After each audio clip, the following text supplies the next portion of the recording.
I thought I'd make a little video of what the next project that on our channel we're going to start to work on. It's going to be with the FZR. For people that don't follow the channel, maybe don't know it, I got another FZR. It has an EXUP valve and a stock exhaust system, which will be a big upgrade for this bike, giving me more choices. It will also let me have another set of stock carburetors to use in conjunction with the jetted ones I have now that are prone to leak. They have leaked in the past. I have a lot of plans for working on this up at Guy's house. So in the past, we've brought a lot of tools up to his house. We're trying to make what amounts to be a shop up there that we can all do some work on our bikes together, and so far it's working out pretty good, so far anyway. And in the meantime, having two FZRs will be a lot of fun. I'd like to try it, kind of an evil twin of any parts that are better on the what is now the red FZR.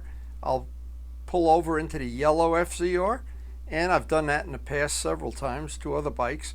But this will be a fun project. I thought I'd give everybody a little preview. It's coming up in the next couple of weeks as time is available, and as well, we still have to get together. The next step on this project is going to be to get up to Luciano's and pick up the FZR and then get it to Guy's shop and get this one to Guy's shop so that we have both of them side by side.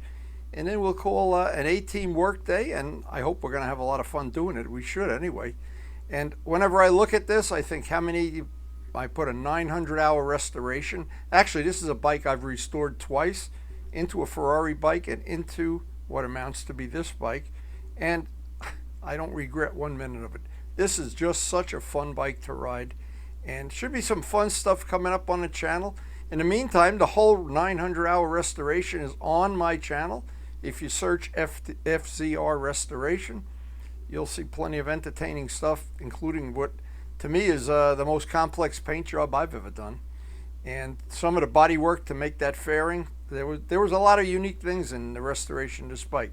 Anyway, it's coming up soon. I don't know how long, because we're subject to a Guy's time that he has available and Luciano having time available, but we'll try to cover as much as we can on the channel. And the one thing I guarantee, it'll always be a lot of fun. Whether you have a bagel or you have a cup of coffee or you get your bike done. And we hope very soon we're going to have our own Rabaconda tire changer. We'll make a video about that. But a lot of cool stuff coming up. I don't know exactly when, but if you're a long-time subscriber, you know things just happen around here. We really have no way of predicting it. It's one of my shortcomings is I'm never able to predict the future too accurately. But this should be a fun project, and anybody that's ever ridden an FZR knows it's an exciting, fun bike to ride. I've ridden this on a track for years. It's going to be fun when this is over.